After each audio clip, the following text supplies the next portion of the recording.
Olá a todos, aqui quem fala é Thiago Bignotto e você está ouvindo mais um podcast da plataforma Devolve Club, seguindo com os nossos podcasts, que agora são em áudio e em vídeo, e você pode nos acompanhar como e onde preferir.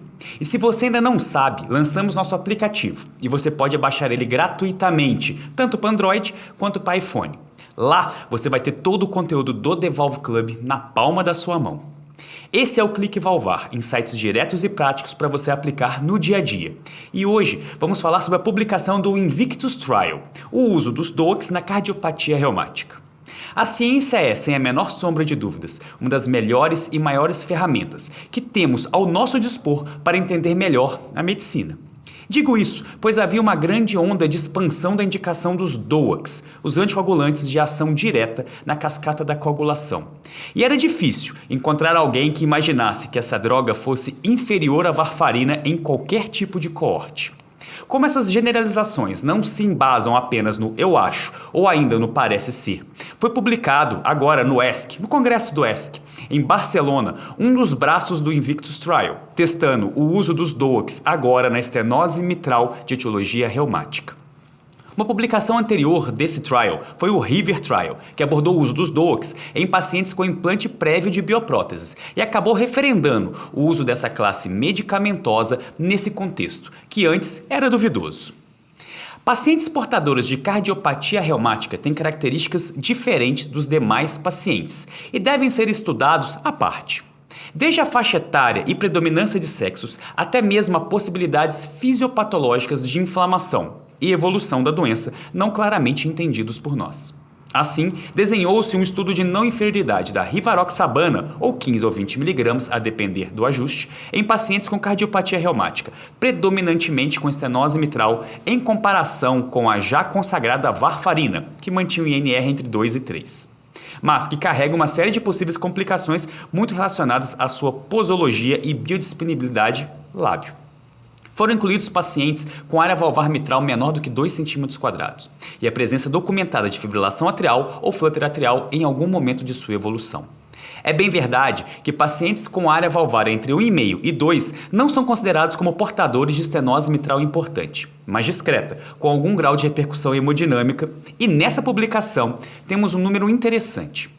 Foram incluídos perto de 30% dos casos com estenose mitral considerada discreta e 15% nem estenose mitral tinham, trazendo um dado a ser considerado. Apenas 55% dos pacientes incluídos tinham estenose mitral considerada importante. Quando o paciente não apresentasse estenose mitral, a inclusão era realizada baseada em ter um Chades vasco elevado, pelo menos 2, ou a presença de contraste espontâneo ou a trombo mesmo na ecocardiografia. Embasado em mais de 4.500 pacientes, o resultado desse paper basicamente veio na contramão das publicações mais recentes, colocando que a rivaroxabana apresentou mais eventos negativos do que a varfarina nessa coorte específica. Houve um aumento de 25% no risco de desfechos como AVC, embolia sistêmica, infarto ou mortalidade no grupo que recebeu a rivaroxabana. Avaliando ainda outro desfecho em separado, foi visto que a mortalidade foi ainda menor no grupo que fazia uso da varfarina. Mas isso deve ser interpretado com um viés.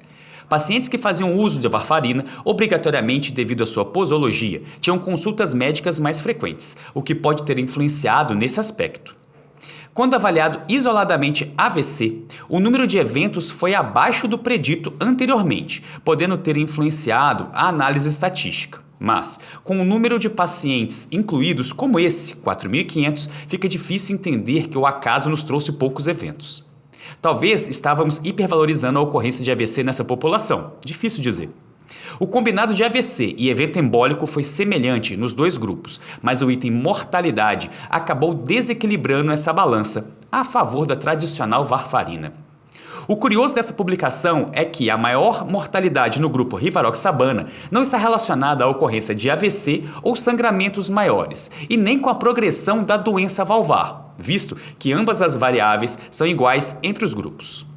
Se não foi o efeito principal da medicação a responsável por diferir o desfecho mortalidade entre os grupos, o que de fato pode ter acontecido?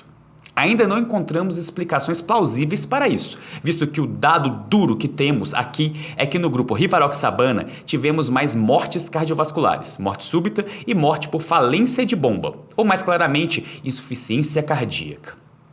Quer outro achado bem curioso nessa publicação? Os desfechos foram muito semelhantes até 18 meses de acompanhamento, sendo que a curva se distancia de fato após 3 anos de segmento. Será que algo metabólico de longo prazo fez essa diferença? Também não sabemos muito bem. A publicação chama isso de possível atraso do benefício do uso da varfarina, independente do controle do INR, como se fosse algum benefício específico da varfarina sobre o metabolismo de pacientes com cardiopatia reumática. Ou seja, também não entendem muito bem o que está acontecendo. Em resumo, temos que agora a terapia com antagonistas da vitamina K, a varfarina, levou a uma menor taxa de acidente vascular cerebral isquêmico em pacientes com fibrilação atrial associada à doença cardíaca reumática e menor mortalidade por causas vasculares, sem aumentar significativamente a taxa de sangramento maior. E detalhe, posso falar que estenose mitral reumática tem evidência suficiente para contraindicar DOAC?